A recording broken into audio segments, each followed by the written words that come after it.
placer les choses en perspective. Ça aurait dû être une grande célébration. C'est quand même gros ce qu'on évoque là. Très significatif pour bien comprendre tout ce qui s'est passé. Un professeur, pas comme les autres.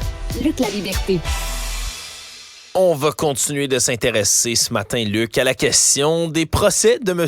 Donald Trump, ancien président, allégué milliardaire, qui va en avoir 1, 2, puis 3 des causes, c'est pas plus, à défendre bientôt. Mais tout n'est pas perdu encore pour lui. Écoute, c'est intéressant. Je me suis amusé à suivre ça en fin de semaine parce que même pendant les journées de congé, donc on prend le pouls, on essaie de voir comment on va tourner tout ça, comment on récupère tout ça. Au plan politique, on en a déjà parlé, ça c'est un peu et beaucoup couvert. On connaît l'attitude de Donald Trump, on connaît ses stratégies. Maintenant, devant un tribunal, entre guillemets, c'est un autre volet de la vraie vie, c'est-à-dire que les règles du jeu lui échappent et il doit se soumettre. Comment faire pour, au terme de fort probablement 4 ou même 5 procès, parce qu'il est toujours en procès pour diffamation contre cette femme qu'il avait agressée, contre Mme Carroll. Donc, si on inclut le cas de la Géorgie, là, c'est peut-être 5 procès au total qui vont chevaucher à la fois les primaires et fort probablement, pour plusieurs cas, la campagne présidentielle. Donc, comment on sort de tout ça? Il y a une façon, je te dirais, un peu plus évidente, celle à laquelle les avocats de M. Trump s'emploient déjà. Donc, il y a tout ce qui est délai, de retarder les procédures, tout ce qui est demandé à ce qu'une juge se récuse, ce qui est le cas actuellement dans le dossier, du 6 janvier 2021. Donc, l'idée, c'est de faire durer tout ça pour arriver à la fin des primaires, puis peut-être idéalement à la fin de la campagne présidentielle, sans qu'il y ait eu de condamnation, sans qu'aucun de ces 4 ou 5 procès, selon le cas, ait atteint son objectif ou encore ait atteint la limite. Si jamais M. Trump parvenait à faire ça et ses avocats parviennent à faire ça, là, il reprend, s'il est président, il reprend le contrôle du département de la justice. Il peut, à la limite, dire on laisse tomber tout ça. Ce serait controversé, mais c'est une possibilité. Et on évoquait même en fin de semaine la possibilité, là on est comme dans plein de choses avec Donald Trump, on est dans l'inconnu. Il pourrait être tenté de s'accorder un pardon, une grâce pour ses propres méfaits. Ça n'a jamais été fait dans l'histoire américaine. Et là, on aurait droit à un débat entre constitutionnalistes. Est-ce que c'est possible? Est-ce qu'on n'est pas à la fois juge de parti là-dedans, bien entendu? Donc, il y a ça. Autre chose avec l'idée de multiplier les recours pour ralentir le rythme, échelonner tout ça plus loin sur le calendrier, ça veut dire que Donald Trump aurait un ou une juge qui est très ouvert ou ouverte à ça. C'est-à-dire qu'il ne sentirait pas, qu'il ne flairait pas le piège. Ça va être intéressant, si on veut multiplier les procédures et les recours, ça va être intéressant de voir comment on va le justifier. Et jusqu'à maintenant, on est proche du 0, majuscule, dans le cas de Donald Trump, quand on intente ce genre quand on lance ce genre de démarche-là. On sait qu'il y a une juge, celle en Floride, c'est lui qui l'a nommée, et elle a déjà été favorable, Mme Cannon, à des demandes similaires de Donald Trump. Ça ne veut pas dire qu'une juge, parce qu'elle a été nommée par Donald Trump, va forcément pencher pour Donald Trump, mais elle s'est déjà montrée ouverte à ça. Mais il y a l'autre extrême, dans le cas de Washington, donc une juge, dans le cas du 6 janvier 2021, une juge qui s'est prononcée contre des gens qui ont participé au 6 janvier 2021 et qui considère, elle, que c'est une attaque sérieuse contre la démocratie. On peut penser qu'elle, pas rêver, ce serait peut-être un peu exagéré, mais qu'elle est bien contente d'avoir Donald Trump assis devant elle, et ce serait étonnant qu'elle soit, entre guillemets, aussi ouverte que Mme Cannon en Floride. Donc, c'est une possibilité. Quelles sont les autres possibilités pour que Donald Trump, au bout de 4-5 procès, soit un homme libre et qu'il ne soit plus embêté? M. Trump a déjà annoncé ses couleurs en disant « Moi, je pense que je vais demander à la Cour suprême de se prononcer. » D'abord, il souhaite que la Cour suprême se prononce dès maintenant. Ça m'étonnerait que ça survienne, que ça arrive. Et en plus, rien ne dit qu'on serait en accord avec le fait de dire à M. Trump non, vous êtes un ancien président, puis rien ne vous colle à la peau, puis on vous exempte de tout. Écoute, si on avait à miser sur les probabilités, c'est mince. L'autre chose avec la Cour suprême, c'est qu'une fois parvenu à un verdict, M. Trump pourrait espérer, cette fois-là, dire « j'en appelle la décision et j'en appelle à la Cour suprême ». Encore là, il n'y a rien qui dit qu'on accepterait les demandes de Donald Trump et on est encore moins sûr que les 9 juges, dont 6 sont très conservateurs, il n'y a rien qui dit qu'on serait d'accord avec le fait de renverser des décisions ou de les juger inconstitutionnelles. Et autre problème pour M. Trump, il y a fort à parier que si la Cour suprême se prononce, ben on est rendu très loin dans le genre après la campagne électorale et après l'élection de novembre 2024. Il reste finalement, si on fait le tour, là, c'était très rapide, on ne va pas dans les détails, mais si on regarde ce que Donald Trump peut faire, l'autre chose sur laquelle il peut miser, puis ben, il n'y a pas grand-chose à faire sinon une influence de ses avocats, c'est d'espérer que quand les procès se déroulent devant jury, il y ait un ou une des jurés qui décide que ce que M. Trump avance est solide, qu'il y a un doute plus que raisonnable. C'est beaucoup de pression pour le procureur général des États-Unis ou pour le procureur spécial, pour les avocats du département de la justice. Quand on doit miser sur un jury, il faut s'attendre à ce que les 12 soient d'accord sur un verdict. Il s'agit d'un seul ou d'une seule jurée, je le répète, pour qu'il y ait ce qu'on appelle en anglais un mistrial, pour qu'on annule le procès. Donc, ça, c'est un espoir bien réel pour M. Trump. Encore là, les chances sont minimes. Si vous êtes des parieurs, misez plutôt sur une condamnation, puis même, j'ai envie de te dire, sur des condamnations. Moi, je pense que si on accuse Donald Trump en Georgie et à Washington, il va être reconnu coupable. Pour les 2 autres cas, 3 autres cas, si on joint Mme Carroll à la totale, écoute, ça peut aller d'un côté ou de l'autre, là, au moment où on se parle. On n'a pas encore eu beaucoup de preuves. Dans les 2 autres cas, ça me semble pas mal béton. Donc, Donald Trump pourrait toujours être un homme libre, Donald Trump pourrait toujours être un président, mais jouons ça comme les parieurs de Las Vegas. Pas sûr que je miserais beaucoup, en tout cas pas ma prochaine paye ni ma résidence sur des victoires totales, complètes de Donald Trump.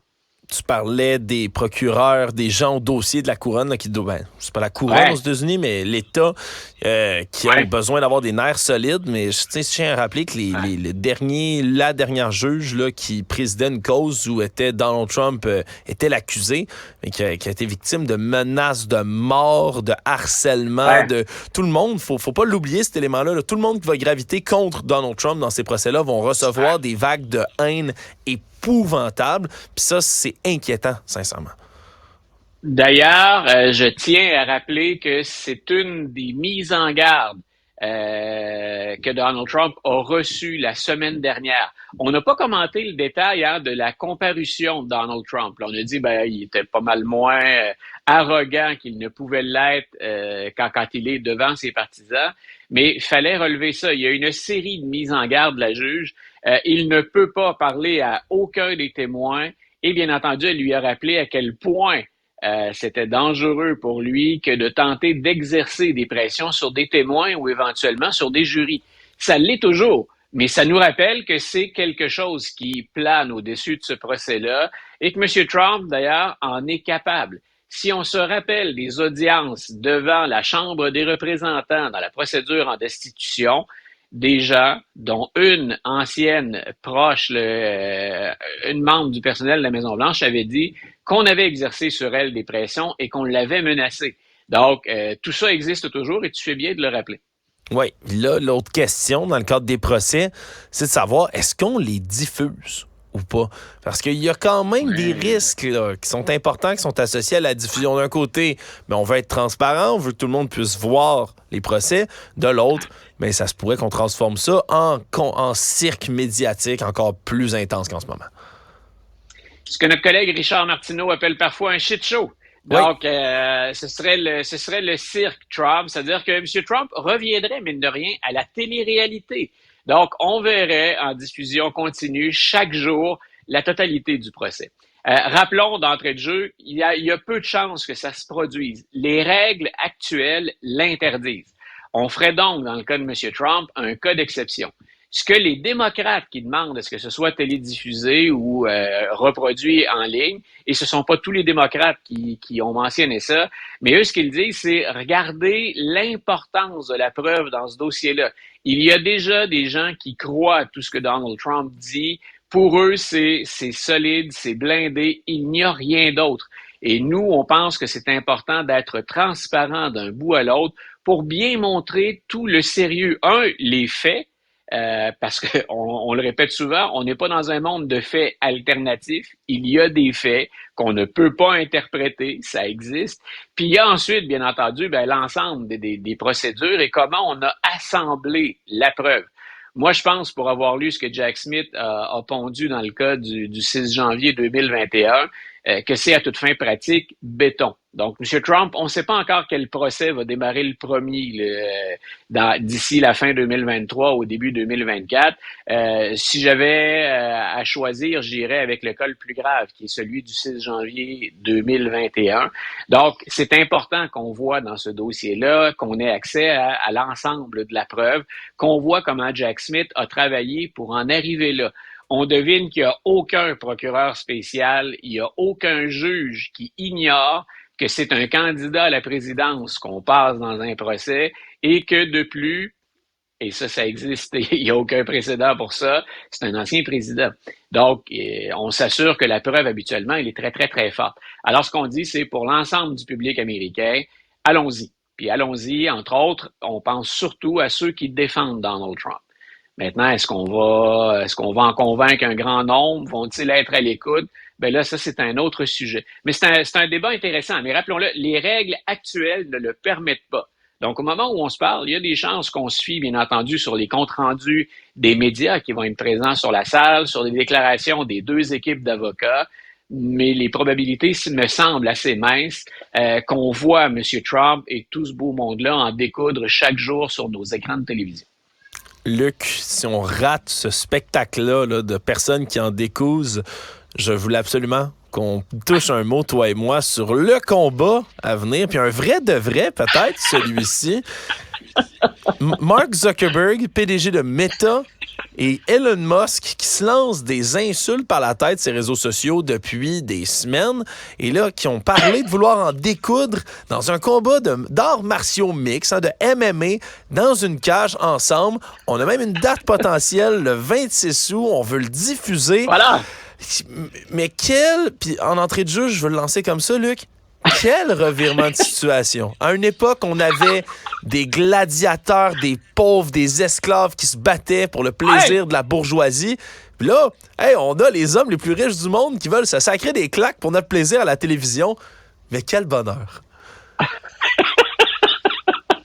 Écoute, si un jour misons pas là-dessus non plus, si un jour je détiens plusieurs milliards de dollars et que je manque de quoi nourrir mon quotidien, j'espère qu'on me rappellera, qu'on sera suffisamment noble et vertueux pour me rappeler, Luc, cet argent-là peut servir à de meilleures causes qu'à te mettre en scène ou à te mettre en vedette. Je suis impressionné. Il y a un côté, soyons honnêtes, j'ai aussi un petit côté voyeur, curieux. Ben oui. On a deux individus immensément riches, deux individus qui, selon certaines définitions du succès, ont connu le succès, ont réussi, à tout le moins financièrement. Et là, ils se lancent des pics continuellement, mais il y a un fond sérieux derrière ça. On le sait, c'est cette guerre avec Facebook qui a lancé Threads maintenant, et qui vient jouer dans la cour puis qui handicape sérieusement Twitter, devenu métamorphosé en X maintenant. Mais on se lance des pics avec ça. Musk a dit, écoute, je suis prêt. Ce sera le 26 août, c'est ce que je propose comme date.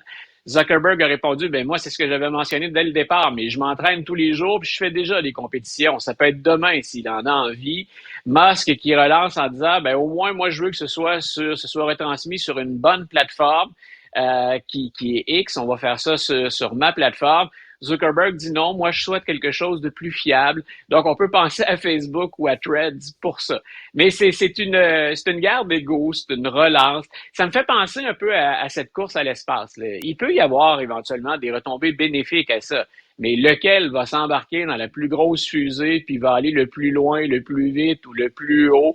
Donc, là, on en est là. On en est rendu à la MMA ou au combat dans les cages. Donc, nos gladiateurs, j'aimais bien que tu fasses appel à ça. Nos gladiateurs ne sont plus des esclaves ou des pauvres. Ce sont parmi les plus grandes fortunes du monde maintenant. Considère-t-on ça comme une évolution? A-t-on inversé les tendances de l'Empire romain ou de la République romaine? Écoute, on en est là en 2023. Luc, moi, il n'y a plus rien qui me surprend. Puis j'ai honte de le dire, là, mais tu as parlé du petit côté voyeur. J'ai honte, Luc, là. C'est pas des individus que j'affectionne particulièrement, même s'ils me fascinent. Mais si ils se battent pour vrai, Luc, je vais l'écouter, ce combat-là, là. Oh, je vais l'écouter. J'ai honte, mais je vais l'écouter parce que peu importe qui va se faire envoyer au tapis, on dirait que je vais être content, là. Je vais être satisfait au possible. Écoute, moi, je vais... Oh. Je vais mettre ça sur le compte. Tu vois à quel point je peux être cheap et véreux à la limite. Je vais mettre ça sur le compte de, c'est un phénomène de la société américaine et je suis payé pour couvrir ça. Donc, mais je vais le regarder aussi. Bon, ben regarde, nous autres, on en a des excuses. C'est parce qu'on est dans les médias, là, qu'on fait ça. C'est parce qu'on est dans les médias, c'est pas parce qu'on veut voir deux adultes milliardaires se donner des claques. On vous le jure que c'est pas ça. Luc, absolument pas. On s'en reparle si le combat a bel et bien lieu. Là, on se mettra dans nos plus beaux habits d'analystes là, de combat extrême, puis on fera du sport ensemble. Ça va être génial. On fait un pari. J'ai hâte. Salut, Luc.